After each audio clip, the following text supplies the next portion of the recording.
Almost everything you'll see in this series was filmed aboard the International Space Station.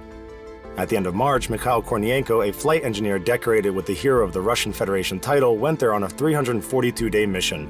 The world history of space exploration hasn't seen long-term expeditions like that for 20 years. From the very first weeks of his space adventure, the Russian astronaut has been making videos about the workings of the station. Now you have a unique opportunity to be the first one to see rare scenes from space. You will get an insight into the life and operation of the ISS, the most unusual science laboratory ever created by humans. Dear friends, I'm really glad to see you again. I'm going to take you now on a small tour around the station and give you some comments and explanations. Journalists often call our station a home in space. And it is true. I'd like to show you the rooms of our home, the things we do here, and the equipment we have, the general setup of our station. I hope you'll like it.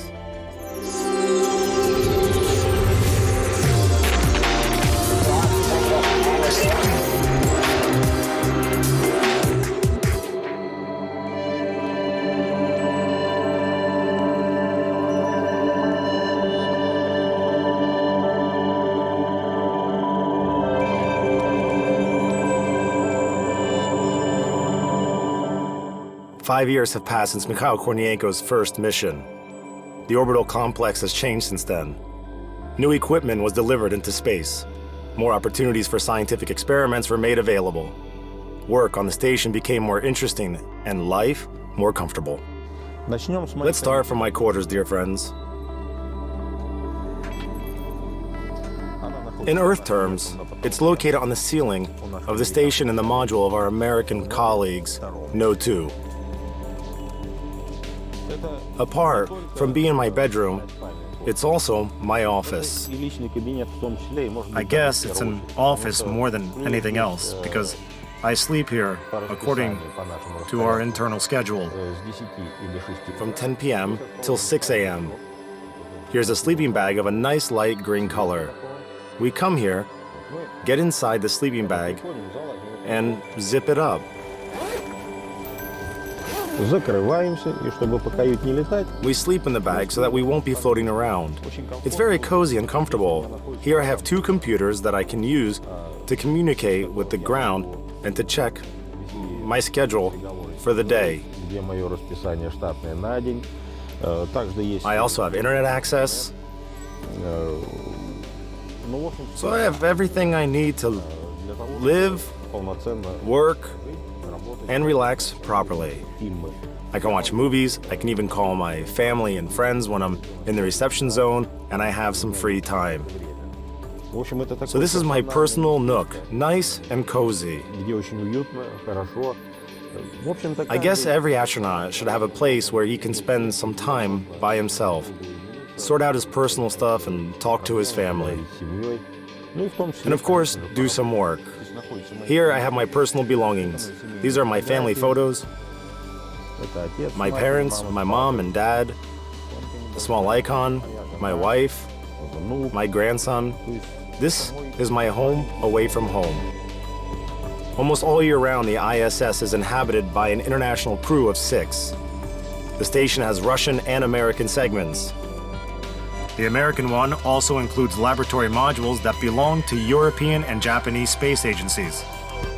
Their ascent to orbit completed the construction of the US sector of the space station.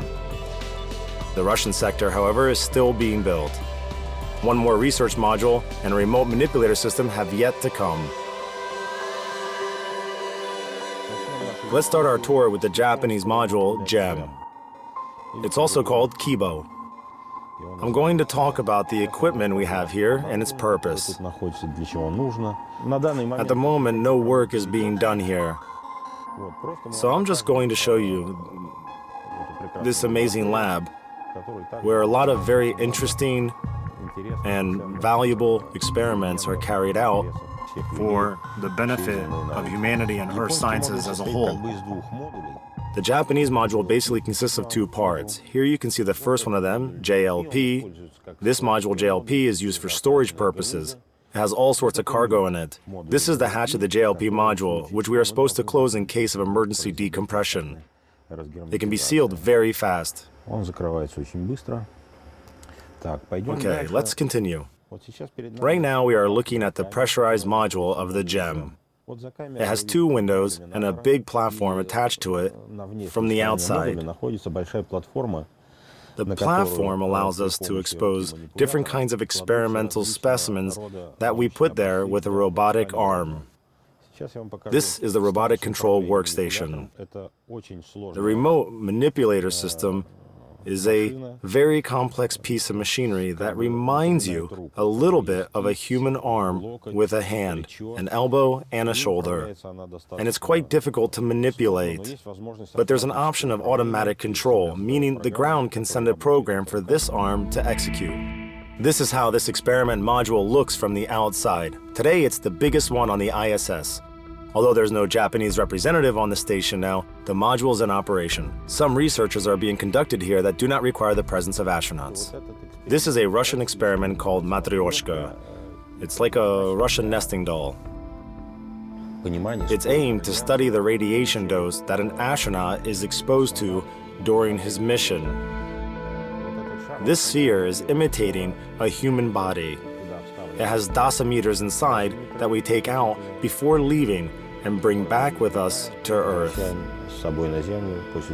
Then scientists check out the cumulative dose of radiation. The properties of the materials correspond to those of a human body. The entire control of the station is performed via laptops. Here, you can see a work laptop with the connection zones marked on it. The green squares mean full connectivity. Sadly, we are not in that zone all the time. But most of the time, about 70% of the 90 minutes revolution around the Earth, we do have connectivity.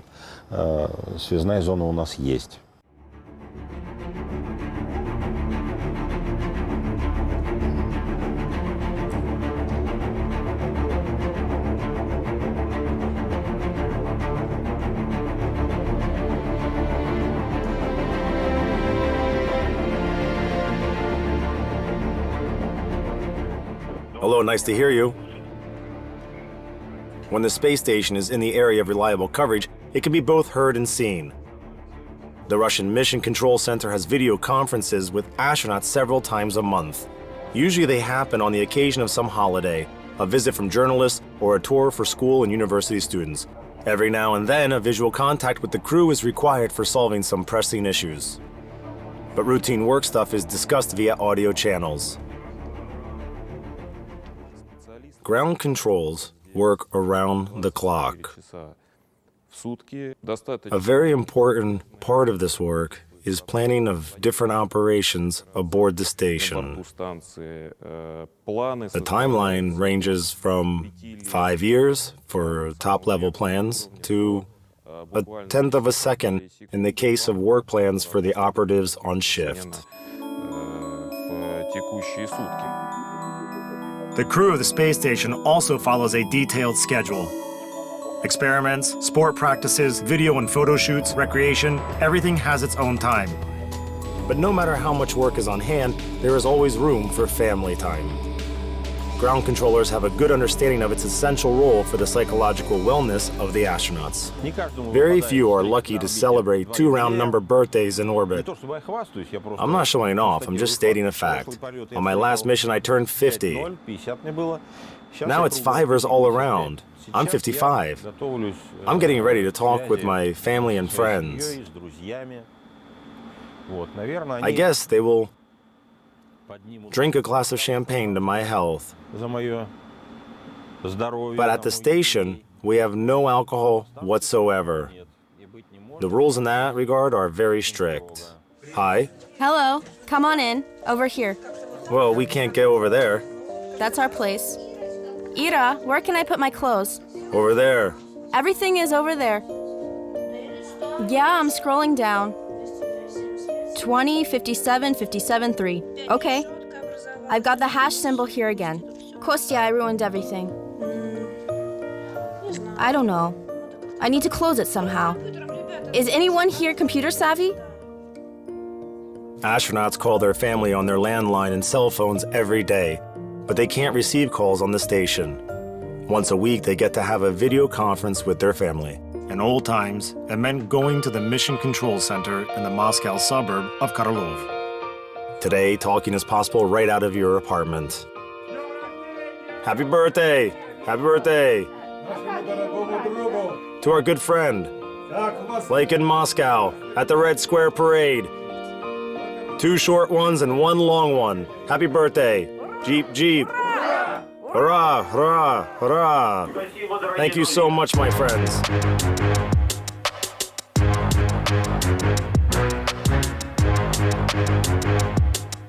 The American Dragon spacecraft is docked right at the entrance, or at the exit, depending on how you look at it, of the GEM module.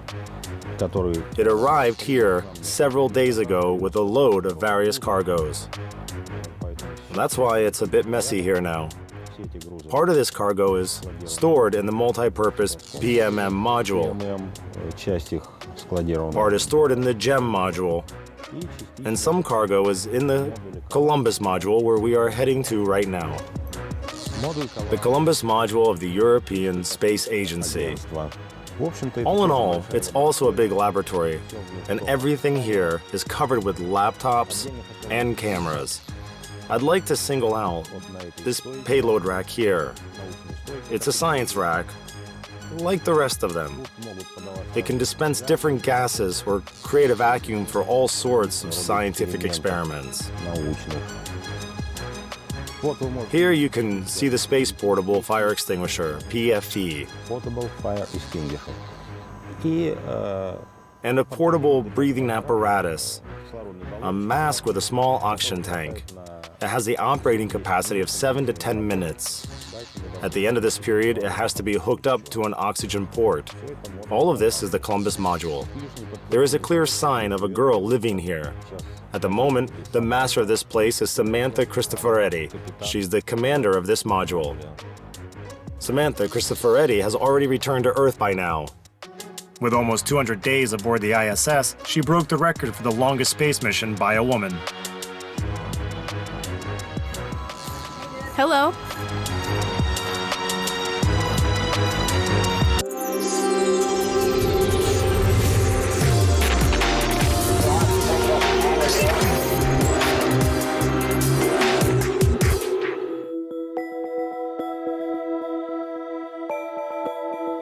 The American segment of the International Station comprises several modules, some of which have been in space for almost 2 decades.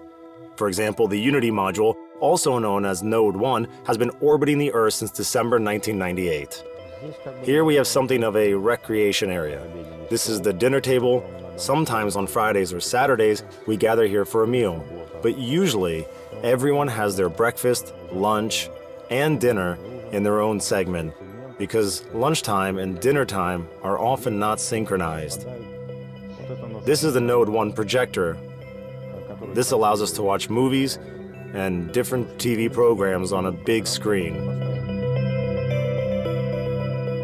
Every compartment of the station has its purpose, but because of the limited space on the ISS, a module can become multifunctional.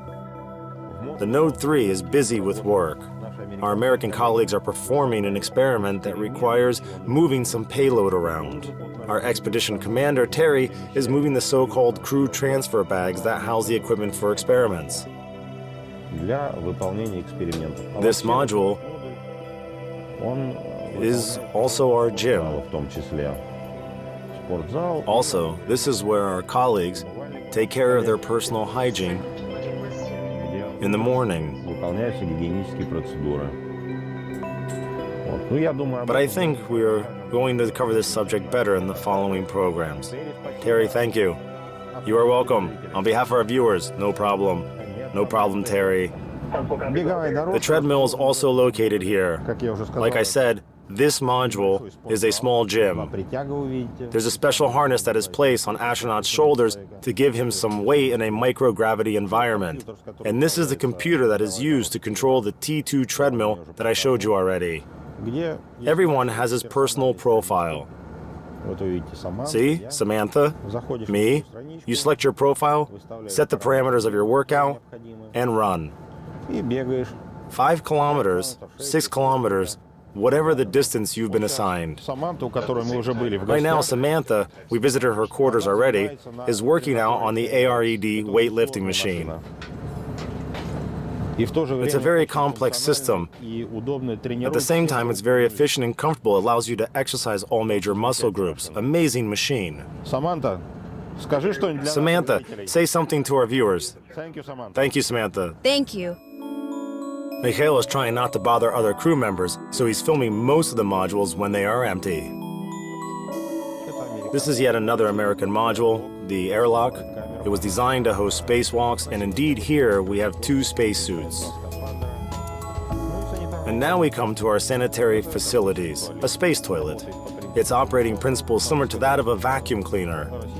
I want to point out that it was designed by Russian scientists. It has a very good track record, having been used for many years on the Mir station, on the Salute station, and now on the ISS. There are 2 toilets like this on our station. And finally, the American storage module PMM. It's being used to store various payloads. I'm going to show you how big it is. If you were to fly past the station, you'd say this module is located on its bottom. It's kind of like a cave to give you a more vivid picture. And I keep drifting forward. It's like a subway car that's been put up vertically.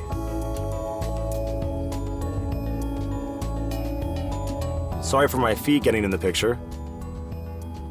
It's not so easy to hold a camera in weightlessness and watch out for your body at the same time. We are now at the very bottom of the module. And I'm going to show you its top to give you a feeling of the distance we've covered inside. That's how big this module is. Next, I'm going to show you our Russian segment, and I hope you'll understand how big this station is and how many rooms or modules it consists of. И как много здесь комнат, так называемых комнат модулей.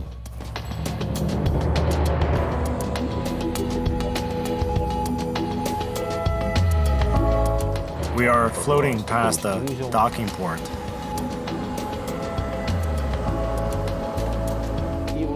This is the mating adapter of the functional cargo block, which was the first one flown into space as part of the International Space Station construction. It was like a foundation for the construction of the ISS. The Zarya module, also known as the functional cargo block, was launched into orbit in November 1998 by a Proton heavy carrier rocket. The 12.5-meter-long module weighs 20 tons. Initially, it was responsible for the control of the station, providing it with energy and maintaining the stable temperature. With new blocks added to the ISS, most of the vital functions were transferred to other modules. This is the device that ionizes the air on the station. It ionizes the air, cleans it, and enriches it with useful negative ions. And this is the module's exit hatch.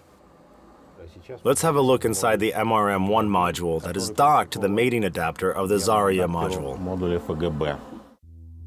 MRM, short for Mini Research Module, is a scientific laboratory, a storage facility, and a docking port for Soyuz spacecrafts at the same time. Having been delivered to the station in May 2010, it's a relatively new module. Stored behind these panels are a lot of different cargoes. Here are 2 fridges. The orange boxes host various scientific experiments. These are emergency packages. If an ammonia spill takes place on the station, we need to respond immediately, because breathing in that atmosphere for longer than 1 minute can burn your lungs. So in that case, we would have to put on breathing masks, shut off the American segment, and take other actions following a certain protocol. And over there is the Soyuz spacecraft that brought here Anton, Samantha, and Terry Virts, who is currently in command of the station. Soon, in 3 weeks, they will return back to Earth on this ship. Let's proceed now to the MRM-2.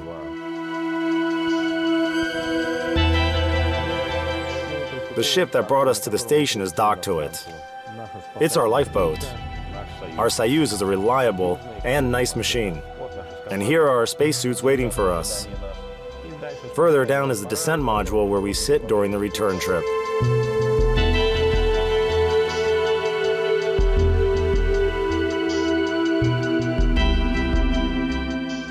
To lighten up my narrative, I'll show you how the Earth looks from the window of the MRM-2 module. You can see the solar arrays of the service module and the radiators of the American segment. Of course, the camera doesn't show you all the colors, everything a human eye can perceive. It's a gorgeous view, especially at sunset and sunrise. Same as the American segment, the Russian part of the ISS has its own module designed for spacewalks. Here we have two spacesuits, same as in the American airlock. Don't be surprised, my friends. I didn't clean up here on purpose. I wanted to show you the real life aboard the station. This is a towel. Over there, behind the spacesuit, we have fans. We put towels here on purpose to get them dry because they are completely wet after washing. This is the air duct. The SO-1 module has a cargo spacecraft docked to it. It's almost filled with garbage, and soon it will undock and leave. Another ship will take its place. Right behind the section with the cargo vehicle docked to it is the biggest lab of the Russian segment. Zvezda, also called the service module or SM. Both on the outside and on the inside, the module is fitted with a wide range of equipment. Here you can find photography equipment, medical devices, and means of protection for emergency situations. 3 isolating gas masks. Each one can work for an hour and a half. They will protect us in case of fire or ammonia spill. The word isolating refers to the fact that it has a special cartridge which, when activated, releases oxygen. It has enough oxygen to last you for an hour and a half.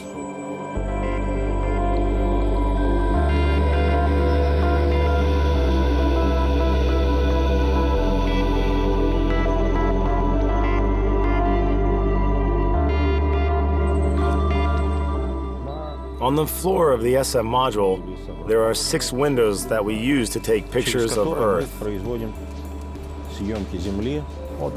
We place our cameras like this and shoot different objects. For example, right now there are wildfires raging around Cheetah City. Scientists of the Ministry of Emergency Situations charge us with taking images to enable a fast response. And this is a weigh-in device. Hopefully I will show it to you in action, but right now we don't have any tasks requiring it.